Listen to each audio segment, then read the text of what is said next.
So this is a nice map. Mm-hmm. I think I found this on elventower.net, where I steal all my maps from. Is that where it came from? I'm pretty sure.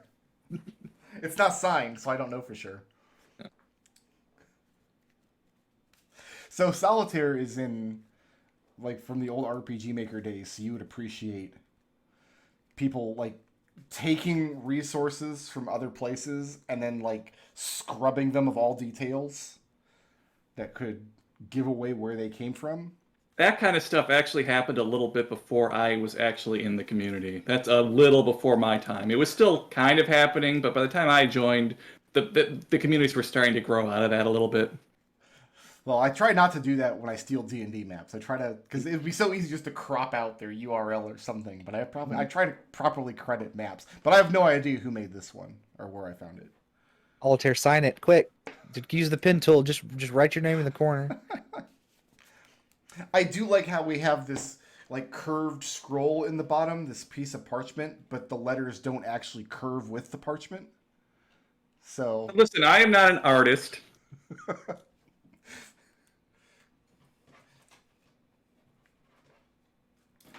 yeah, you don't have to be an artist to use the warp text tool in Photoshop. So listen, if my artistic merits are not to your standard, I mean, you have your own Photoshop. You could very easily apply whatever filter you wanted. I think it's very cute that you think I have standards. Have you seen some of the maps that I've used on this channel? I've literally used the old first edition blue maps in some places. No, this is a very nice map, and this is supposed to be an accurate representation of what Dead Rabbit Way actually is. I like how you guys have cordoned off the Paramour's house. You did that. You told us it was like that. I'm just following my instructions. I like the perfect row of trees that we have. Straight lines matter. That is Arcadian landscaping there. Well, it is a manor. I figured it has some landscape, even though we were told it's a little rundown. The trees are probably not as well manicured as they appear. They probably had to send some of the servants out to clean that up a little bit. This is an artistic representation of what the manor looked like 25 years ago. I mean, it takes the trees were planted before the place was run down, so they might be unkempt, but they're still going to be in the right place. But yeah, if you want me to just run through everything that's here, we have over here, we have dog kennels, stables, our secret entrance to the crypt. This would be like a servant's house or a smithy for work. This is the concubine's house. This is our tower. Obviously, main manor house here. And then these two buildings would probably just be miscellaneous building. I kind of think of this one on the left as like a guardhouse or a gatehouse. And this one, maybe just for guests or servants or... I think we need another servants' quarters, given the number of people that are with us. Well, there's probably some inside the manor. It's pretty large. But to me, this house back here looks a little large, too.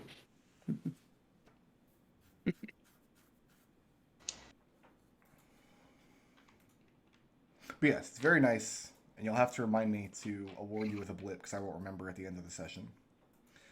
And who has a 100-word summary of all the trouble you guys got into last week? Evie and I were terrible sisters. Not to each other. We found a hole, went some exploring, killed some bunnies, made a girl cry. Typical low-level D&D. If it wasn't rats, it was killer rabbits. Problem rabbits is what it says on my stat block. Is that what are they officially called in South War? Are they called problem rabbits? Oh, I don't know. That's up to you. I mean, they are now. They seem like vampire rabbits or crocodile rabbits. They're bad bunnies. I used the crocodile stat block, yes. No. They're problem rabbits. I like that. They are a problem. Do we even call them rabbits, or do we just call them problems? I think we'd probably just call them problems. So the preliminary construction has been set down. Supplies have been procured. You guys are starting to make connections in the town and make your names known. That reminds me, I need to open up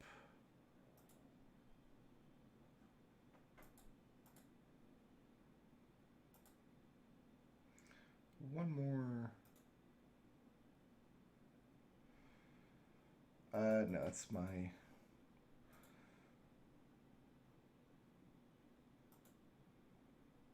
There it is. That's what I need. Okay, one more document I had to open up. I'm good now. So,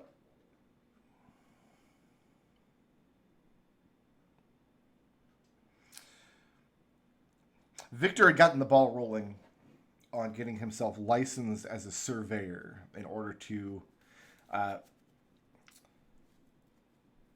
Usually, this task is credited with solving land disputes. Where does one person's property end and another person's begin? You had done this to find out exactly how much land this concubine owns of your estate. So is it like just hers, and then like when she dies, it goes to her next of kin, or does it revert back to us? It's an excellent question. That's what I had my little attendant Oliver go try to We're do. probably with going the to answer. work that out. That depends a lot on what the previous owner, the old Lord Blacken, who's long gone by now. He has left Brennanine. And question's kind of up in the air. But it's one of the things that Victor was going to try to solve because, I mean, if he gets involved in land disputes and in essentially property law in Brennanine, and he has the full resources and backing of one of the largest houses of South Warren behind him, like, he can probably get this concubine kicked to the curb pretty easily. How old is the concubine? Nobody has gone to visit her yet. So I sent Oliver to go talk to her. Did he ever come back from that? That has not been resolved yet, no. Okay. So he's just been there. Probably they're talking business, I'm sure. He's been making a real good impression. You did tell him to wine and dine the concubine. Meanwhile, He's just doing his job. Ekon was looking to ingratiate himself with the cathedral and find official tasks to do there. Yep. Okay. So let's start there. Because you've, after some of this family business was squared away, and you have this problem rabbit situation taken care of, and you made your 10-year-old cousin cry, you present yourself at the cathedral. They're happy to welcome you. Your credentials check out. Your enthusiasm for serving the Holy Church is also very welcome. The thing about the Etherine Church is its practices get warped with geography. You guys live in the Holy Republic, which is essentially the equivalent of being Rome, or specifically the Vatican. But the further you get away from that geographically, the less and less reach and hold the church actually has. So while it's correct to say that most nations, or even just provinces of the Republic, are Etherine, a lot of the traditions and prayers and observances change from region to region. And this is what you find to be the case in your first few days in the cathedrals. Because Ekon's approach to the Etherine Church was always a little out of place in South Warren. Is that correct? Yeah. Because you were always more of a Republic purist, which is what caused some friction with your parents and why they wanted to send you away. So I imagine Ekon finds it very refreshing. Yep. Like I said, I'm totally dragging Vincent to the weekly session in Old Etherine. First time that mask comes up. You mean Victor? Yeah. So, after a few days, you're assigned to serve an older Aethar named Platin. Your expectation is to devote... I guess the question is, are you officially making yourself available to the church for use, or are you going to present yourself more of like, this is something I'm doing in my off time, but family comes first kind of capacity? I think for now it's going to be family comes first, because there's a lot of work to do back at the ranch. Okay. So in that capacity then, you're expected to devote some of your time to Platin and to learn from his very long years of experience. But after meeting the man, it becomes clear why they've chosen somebody of your stature to serve him, rather than just giving him one of the younger acolytes who lives and works in the cathedral full time. And it's because Platin is the kind of guy, if you give him an inch, he will take every mile. Okay. Within a few days, it becomes apparent that he is slovenly, he's a drunkard, he speaks very harshly. It's difficult to tell how old he is, but he's definitely aged. His best years are behind him. And he's past the point where he thinks pleasantries matter that much anymore. That doesn't bother me too much. What are his actual responsibilities? These days, very little. Okay.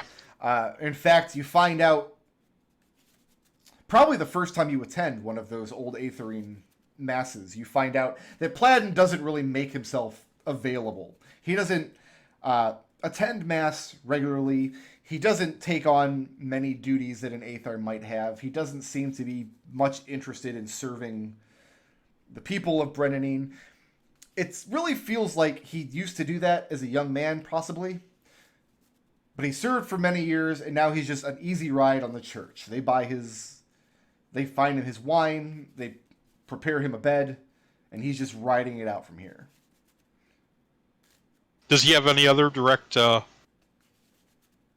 subordinates? No, but there are many, many stories of him having chased them away. Okay. He goes through them quite a lot, which is one of the reasons they assigned you. They figured, you know what? We're obligated to give him some kind of servant befitting his stature, but he's not doing us any good, so let's give him somebody that doesn't really have a lot of obligations to the church as of yet. Okay. So yeah, you get the sense that this appointment is meant to be kind of a frustration to him. How much of a frustration is it for you? Not that much. Ekon actually, he's lawful good. He has a pretty strong respect for authority, but he also doesn't really see a problem in being in a position where he can kind of ignore that and work for what he considers the higher authority, which would obviously be, the divine will of air. So for him, it sounds like kind of an easy out too. Okay. So given that though, what is Ekon's outlook on an Aethar like Platin in the context of serving air? Well, he obviously did a lot of service in the past, and if air is chosen to give him an easy path going forward, I can't question that.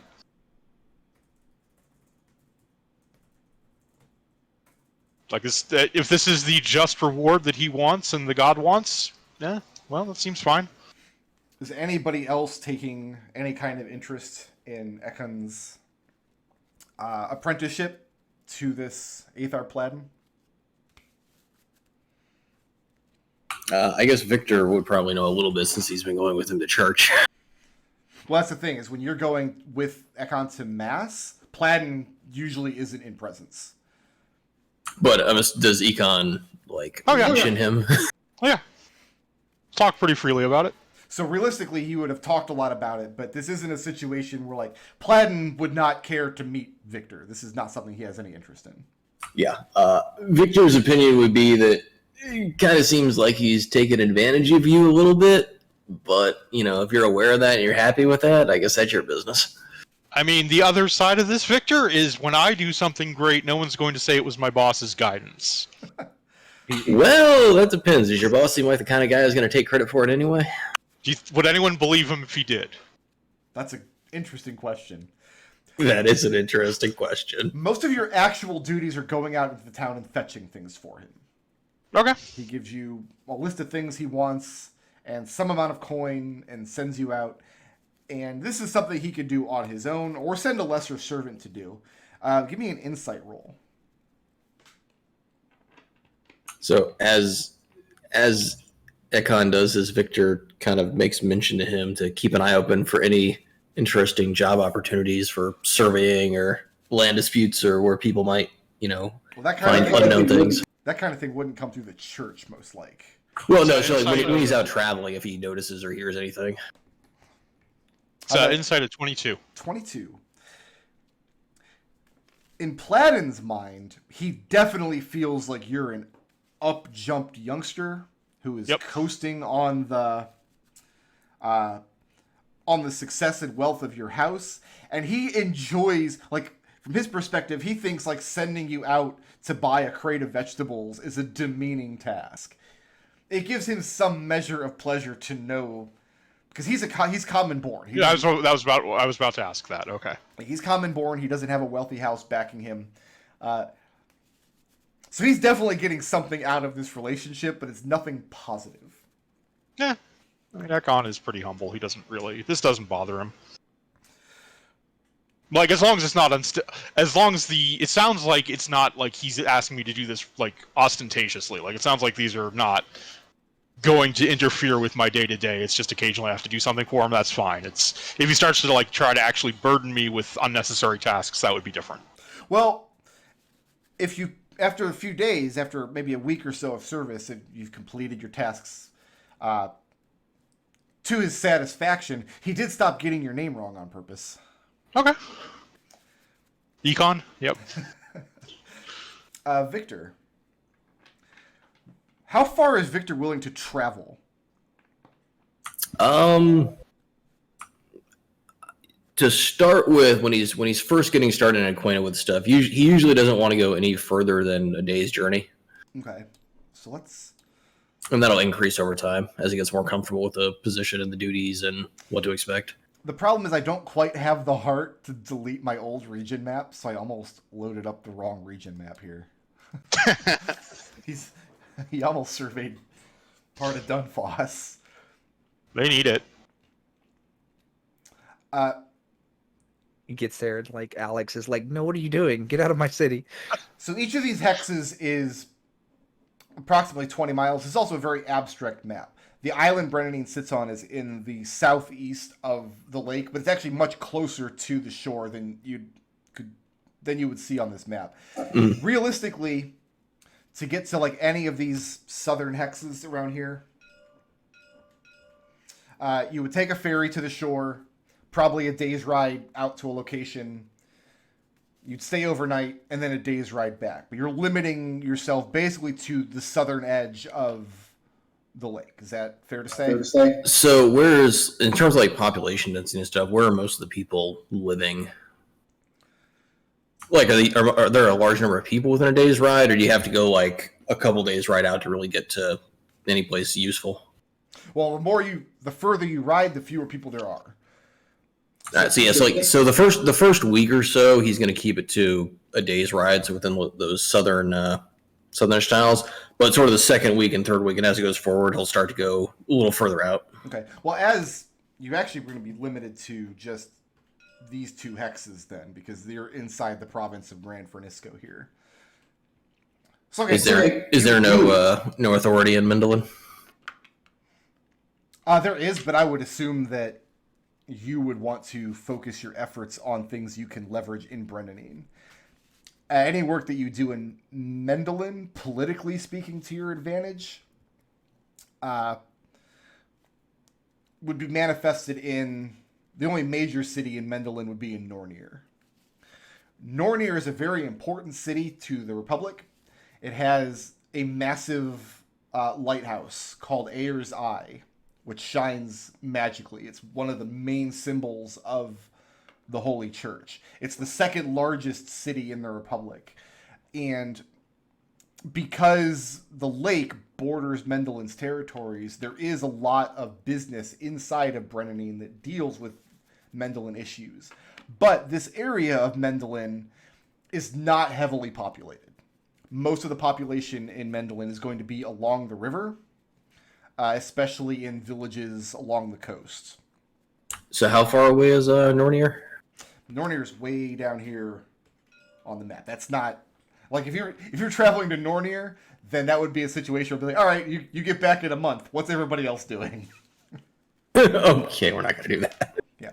So he's going to spend one day kind of going south along the lake, that will like directly south of Brennanine. But yeah, the rest of the time, at least for the first week, he'll be on the Gran Francisco side. So the actual process would be something like you find out about some kind of dispute. You kind of would pick and choose amongst the ones that you want to work. You don't have a lot of choice because you're not experienced at this yet. You don't have a lot of clout just yet. But you do have the fact that you're of a noble house, that you have an interest in this. And so yeah, it's not difficult to find like a complaint has appeared that was officially lodged, that somebody put up a fence somewhere they weren't supposed to, or somebody has dammed a water they weren't supposed to dam. One that catches your eye, relatively close to Brennanine's, just south along the river on the Ferniscan side, about a day out and a day back, is between the Nucton family and the Nucton Rossleys. The dispute is over the location of a profitable copse of citrus trees. The reason this catches your eye is because citrus is a thing that only grows for part of the year in this part of the world. And it's something that is very expensive and very high sought after. If you can provide citrus to guests at a dinner party or some kind of social event out of season, that is a very high status get. All right. The reason this problem kind of lands in front of you is because it looks like other surveyors have attempted to solve it without any luck. Every time somebody takes on the case, one side or the other miraculously finds some even older document talking about where the lands are supposed to end. And it's really the dispute is between two branches of the same family rather than two completely different families. Well, far be it for me to say no to a challenge. Do any of you take any interest in Victor's work? I mean, if Victor needs help, I offer the help, but otherwise no, because I've got things to do around the house. If you need someone who's like good at talking, Evie could help there. I don't know that she can negotiate a truce between families that are fighting over land. Well, so Victor's job is not to negotiate a truce. Victor's job is to look at the evidence and then make a legal decision on who owns the land. I don't know if Evie can necessarily help with that.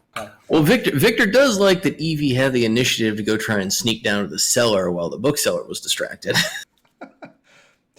So let me ask this, Victor. Overarching philosophy. Are you in this to make fair and honest judgments about land disputes, or are you in this like to make a decision that's going to benefit you and your house down the road? So it's sort of a dual thing. He wants to make fair and honest land disputes so that the reputation of the house will increase and get around as we are a house that is fair and honest and you can trust us and we give our word. On the other hand, he is a rogue and he does value his house first and foremost. So if opportunities arise where it could be beneficial in either the midterm or the long term, he will try and go that way, but not at the sake of making it completely reputationally disturbing or destroying. Then yeah, if you're the guy that can solve this particular dispute and to the satisfaction of these farmers who own this citrus plot. And you guys can serve limes out of season. That sounds like something that is win-win for your house.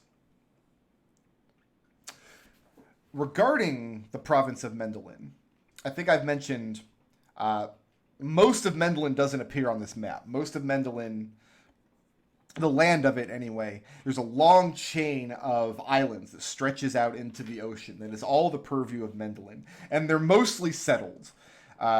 Like each large house in Mendelin will have their own island that they govern.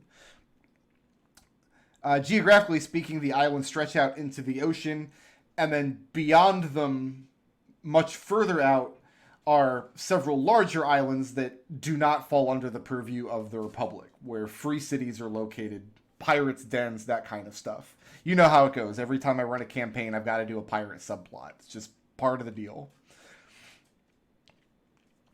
The ruling house of Nornir is House Amberson. And very early on, as the construction is getting underway, shortly after you guys deal with your rabbit problem, 2 teenage girls arrive. They call upon the manor in an official capacity. 2 of the younger sisters of House Amberson, who serve as Speaker of Mendelin in the Holy City. Their names are Trieste and Donique. And they seem to be your pretty stereotypical, just kind of giggly, aristocratic, gossipy, pomp and circumstance citygoers.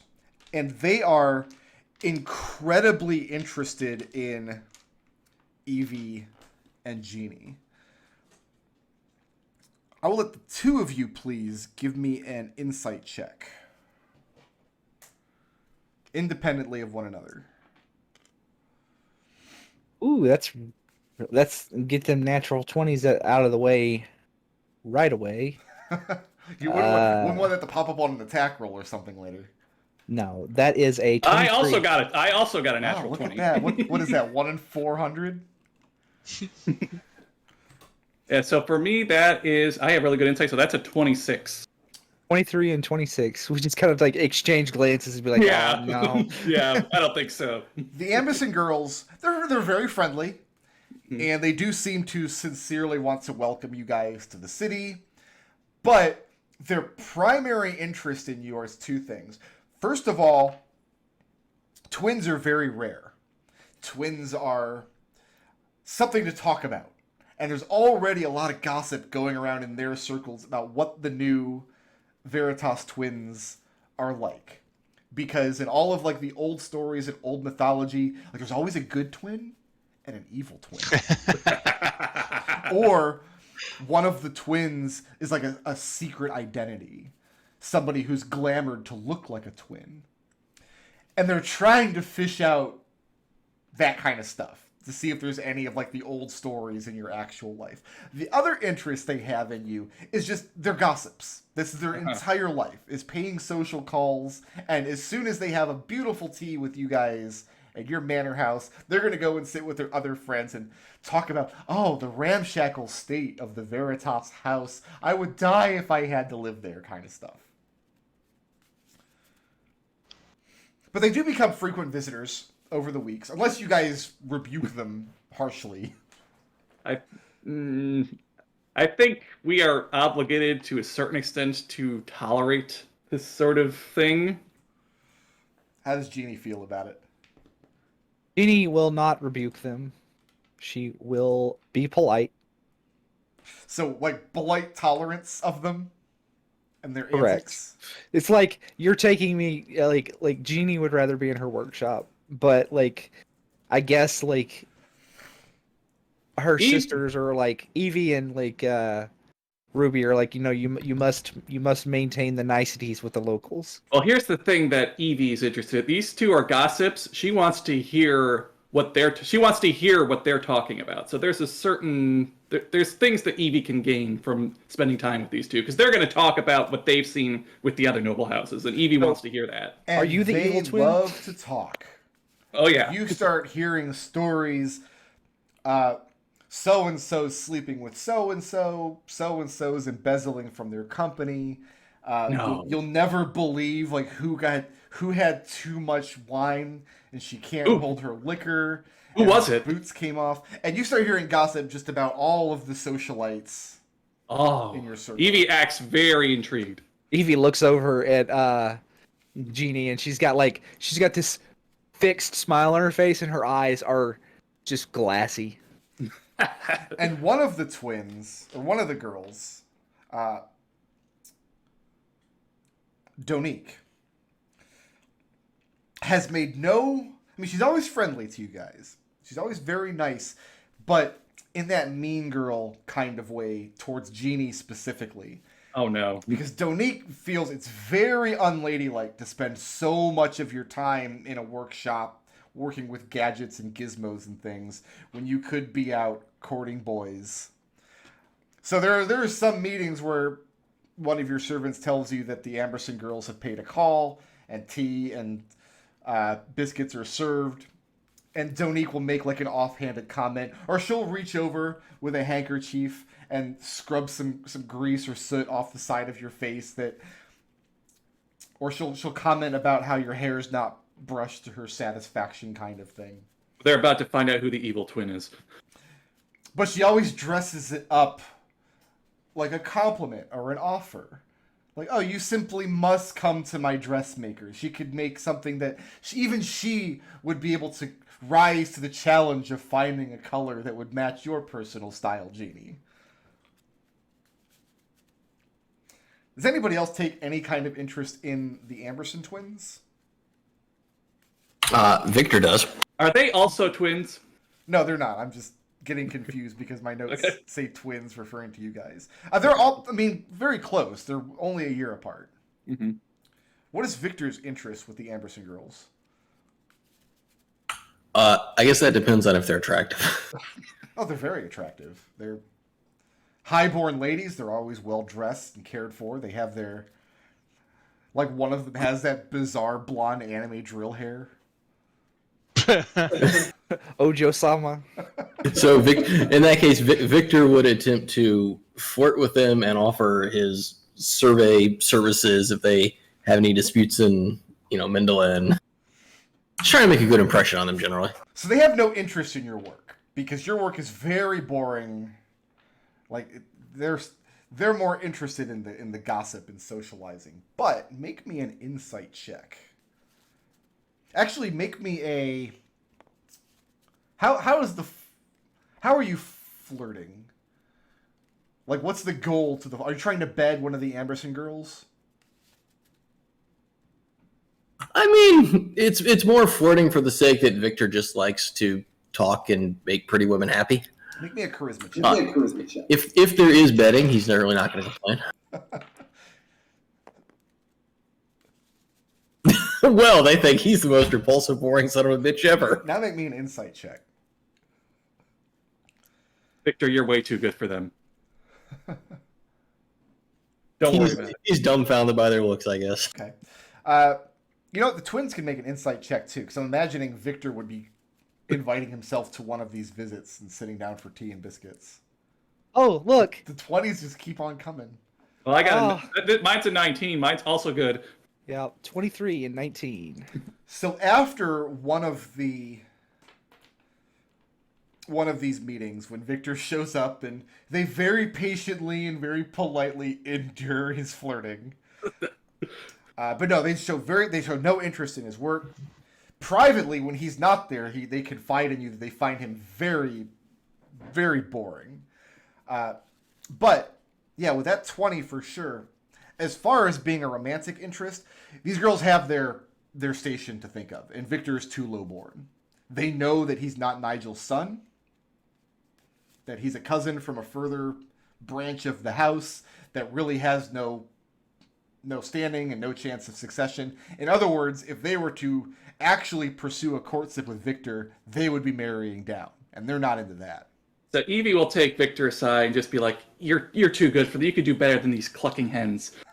you should find a girl who like really understands you and appreciates you and what you have to offer. And these two, they don't get it. They don't have the intellectual capacity to understand what makes you so great, Victor. If only I could show them who I truly am and not this false persona of a boring surveyor. Are we gonna Now, somewhere are you out gonna there- sing a Disney princess song for us now? Yes. So they are very interested in meeting, like, officially and in an official capacity, meeting your brothers Lugrin and Orson. So well, they probably don't want Victor to do the introduction, so he'll leave that up to the sisters. So Victor will take the hint and slowly kind of leave them alone. They're also very critical of your even more distant cousin Ekon being an Athar. Like he has no prospects in the family. His are so low that he's turned to the church. I don't know if I care for these snide remarks about my family in my presence. Do you tell them that? Jeannie puts her hand on before you just puts her hand on yours and just pats it. She can see like the fire raging in behind Evie's eyes, and like violence is about to happen. But Jeannie looks at her and Gene, says, give me another insight check. See if you can roll a 20. "Let's see if I can roll a 20." Here's the third 20 in a row. I want to see it. That's a 21. All right. For the record, so we have new players. A 20 is not an auto success on skill checks. That's just a 5e rule. I think we went over that, but it's a common misconception. So you can tell that your sister is starting to get angry about these remarks. These girls are very obsessed with who's higher born than who, where that's a concern in South Warren, but it's a distant concern, especially where your father was concerned. Like he took Victor in, and Victor's sister, who is dead, when their parents died and raised them as his own. You've grown up with these people, with these people. But you can also tell that Trieste and especially Donique they're smarter than they appear. When they notice that Evie, they can get a rise out of Evie by needling her distant family like this, they do it a little bit more. You can tell that they're doing it on purpose to see how she reacts. And then I'm going to look at him and I'm gonna smile. It's like, would you two like to see my gun that I'm building?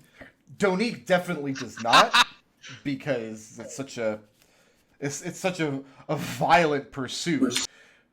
Trieste looked like she was about to light up before her sister said that, but then she backs her sister up. No, it's far too violent. I would prefer to have another tray of these delightful scones, these South Warren rabbit cakes that you've been serving us.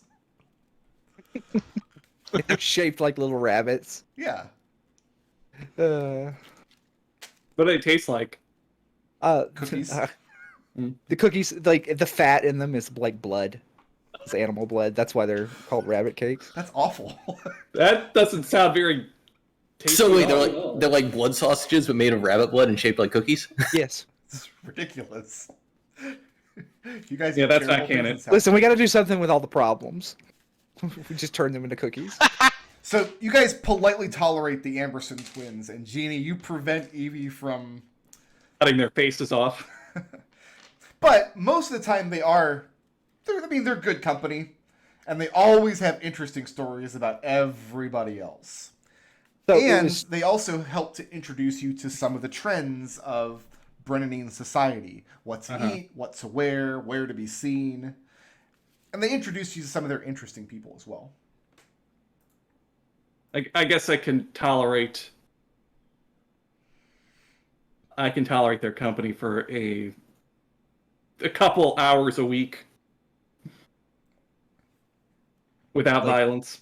If we all go you gotta- beyond that, I can't promise. all you gotta do is ignore the mean girl, and the mean girl. I've suddenly turned into Gru. The mean girl, and she will, And I don't think Leave you alone. I don't think Evie really lets it get to her because Evie knows that she's prettier than they are. They compliment? I was like, I wonder if they figured out which one of us dyes our hair yet. Almost certainly. If anybody Well- could tell, it would be them. Yeah. I'm not sure One of- we know. Yeah, one of us we could just get, like, one of us has red hair, the other one has black hair, and one of us dyes her hair, but the other one insists it's the other one. So I guess my question is, when Evie is consoling Victor, does Evie actually think these girls are dumb, are not intellectuals, or is that just something she's missed about them? I think Evie's pretty insightful. She probably understands that these girls are kind of playing dumb, but she's going to tell Victor that they're dumb to console him. Okay. What? It was shoot. T. Her name starts with a T. Shoot. Trieste. She was the one. Trieste. Trieste. She's the one that lit up at the gun, right? When you said you want to see my gun, it looked like she was going to say yes, but her sister talked over her and insisted that guns and things are far too violent, and they have no interest in such things, and then Trieste fell in line. Trieste is the older one by about a year.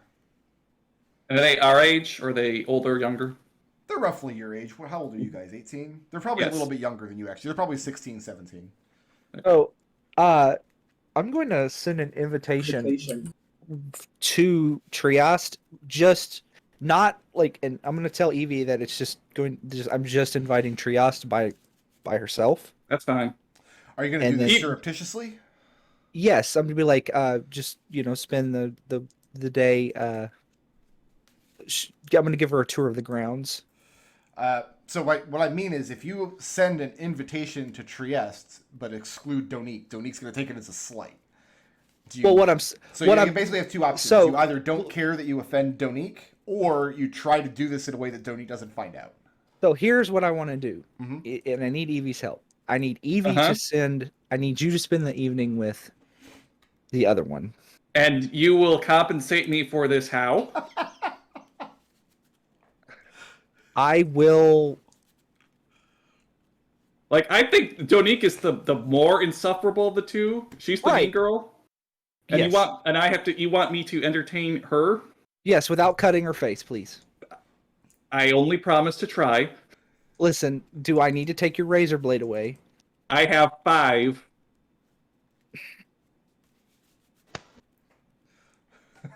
So is Like- this situation agreeable to Evie? I think it's agreeable. We're just dickering over like what I'm going to owe her later. I mean, yes, I'm going to require some sort of recompense. you know I'm good for it. Come on. What am I going to do? Skip town? Where do you want me to take her? I don't know. That's up to you. So, Jeannie, you want to have Trieste alone on the ground, so you'd have to I take think- Donique somewhere else in the city. Does Donique like horseback riding? Of course. Oh, Evie will go horseback riding with her.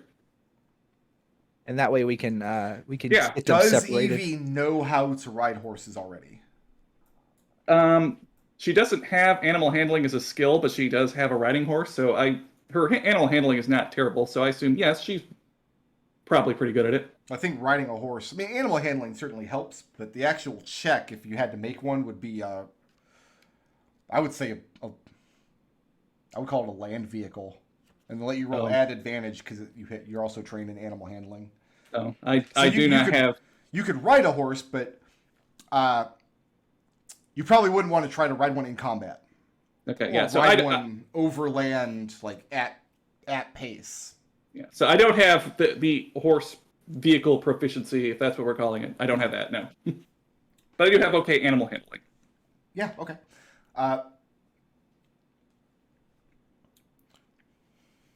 All right. This gives me all kinds of interesting things here. Sorry about your leg. What happened to the leg? What? Did I miss We're something? gonna find out. All right. So interesting developments happen with most of these setups. As you guys kind of endure your tasks and whatnot for a few weeks, is anybody else looking to accomplish anything in addition to what we've just talked about over the next couple of weeks? There is one thing that I think is very important. The bookseller.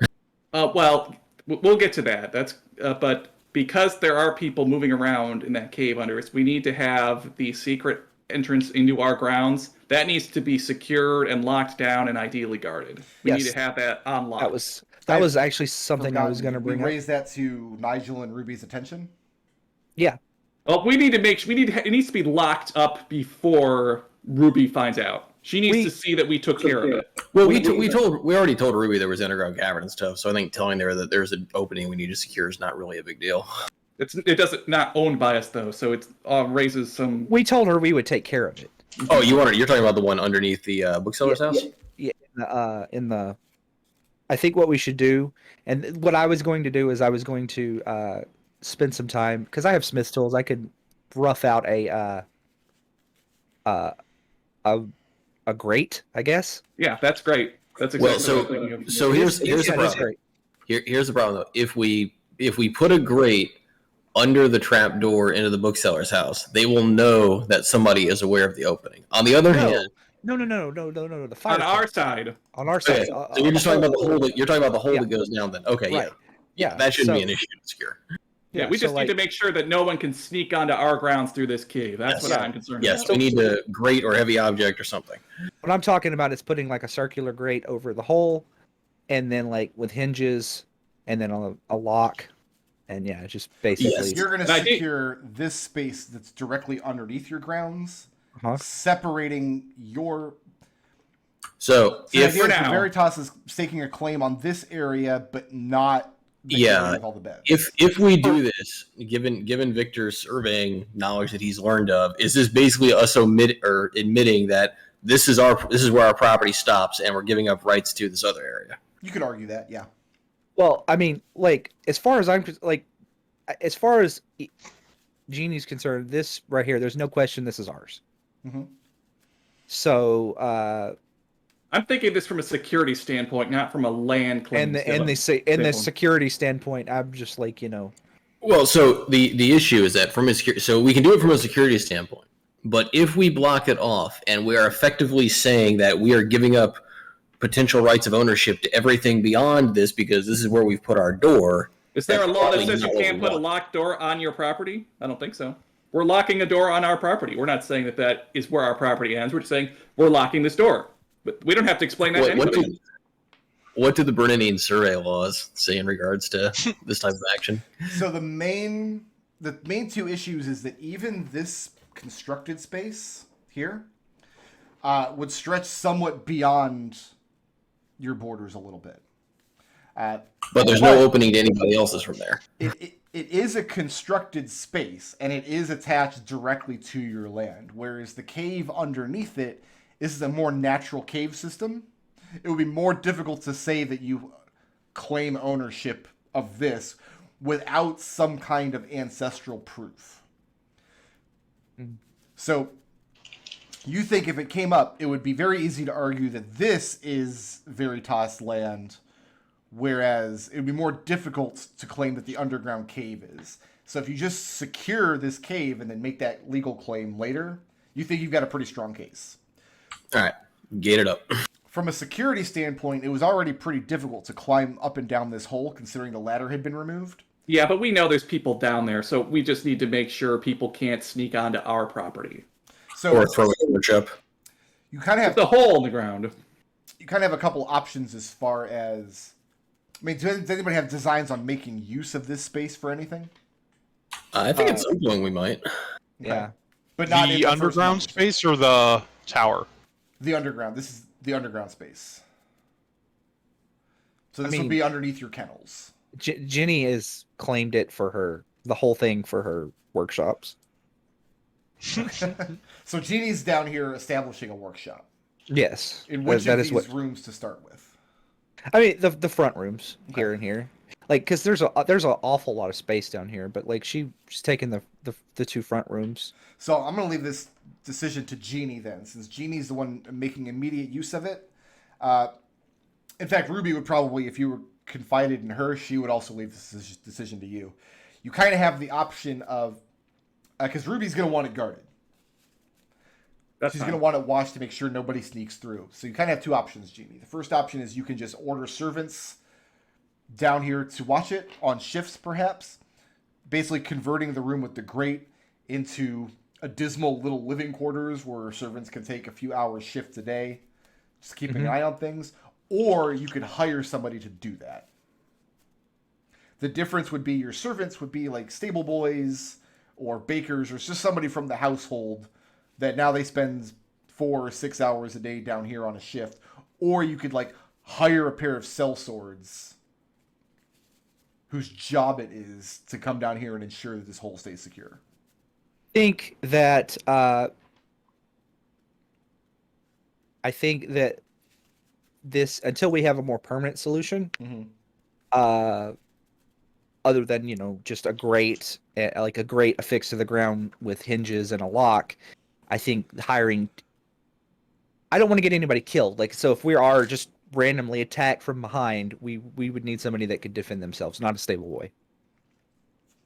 So you want to hire a couple of...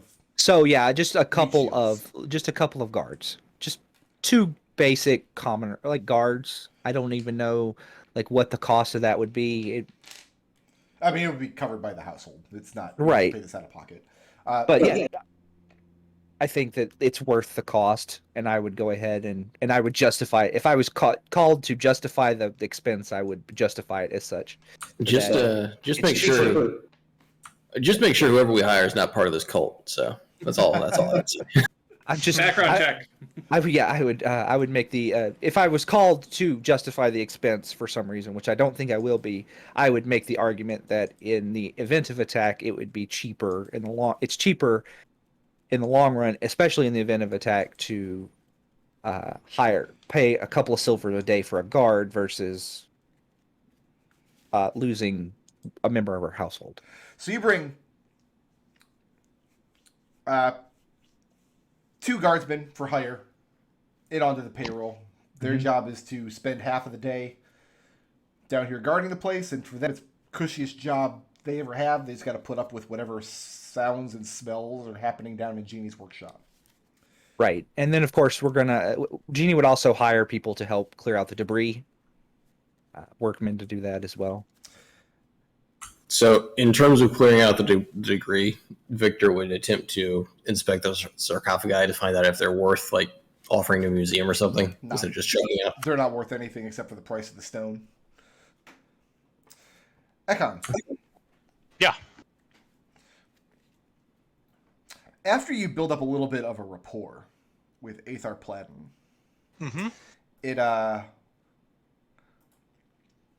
he starts adding to your task list more and more questionable things. More and more expensive liquors and alcohols, for one. The man loves his drink. Yeah. And he starts asking for little favors. Might be the wrong word, because favor implies that you can do something that he can't. But he knows you must have contact in the city that can get him a higher quality brandy or something, beyond the scope of what the church would usually provide him. So the question is, do you start to give in to these little flights of fancy on Platin's part? I think I'll do it once, and then I'll let him know that, hey, look, I mean, this is obviously outside of the standard purview. More than happy to go out of my way occasionally, but probably shouldn't make a habit of it. Well, Platin, in case I ever decide to audit our books. Once is more than enough. The first time you come back with... Well, I guess the question is, like, are you willing to pay out of pocket? Or yeah, sure. Call in a favor from your own house? Yeah, okay. No problem. So yeah, the first time you show up with an exquisite bottle of brandy, and overjoyed to see you on that morning. Much, much too early to drink. But it's the first time that he's asked you to drink with him.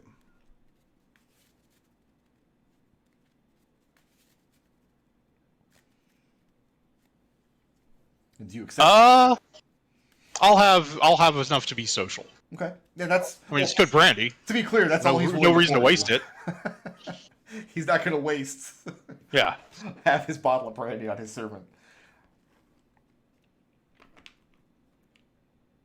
But he seems impressed that you went above and beyond on this. And even before you get to the part of the conversation where you tell him, like, hey, this has to be like a once in a while thing. Like, I'm not here to like coddle you and skirt the rules kind of stuff. But he does seem impressed, and he doesn't ask these kinds of things often. But as the weeks go on, they do get somewhat more questionable as befitting a man of the church.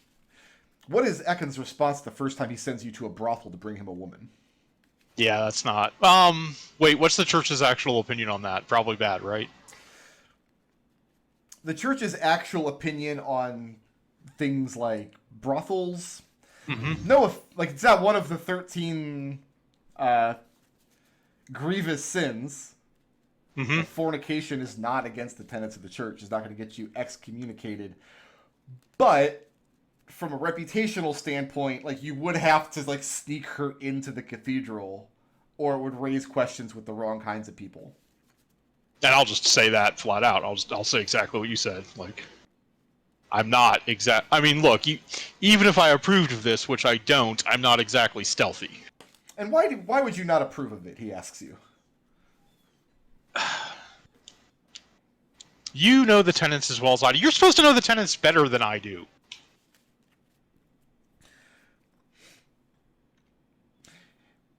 He asks you what the tenants, and he likes doing this. He likes asking these little, like moral quandaries and puzzles whenever you get a little too high and mighty about what the official book says. These conversations are not uncommon with Platin. But he asks you whether the tenets are more or less important than a man's physical needs.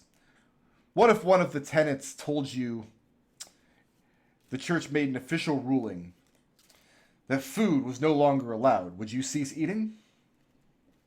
Well, obviously not. Then you would be a heretic, would you not? Yes, and I would do everything in my power to make the church see the error in its ways. He finds that statement curious. He says that, and this is a true statement on his behalf, that the church would take no issue if he were to travel to one of these brothels on his own time. Is that not true? And if you want me to help you arrange that, I'm more than happy to. Well, more than happy is a little bit of an overstatement. I'd be willing to. So, there's nothing morally or ethically questionable about coupling in the brothel's bed, but mine own bed. No, no, no. A bridge too far, you say? Yes. Make me I'm going to call this charisma religion. You got it. You both have to accurately quote the edict, and you have to be able to match his wit in the debate.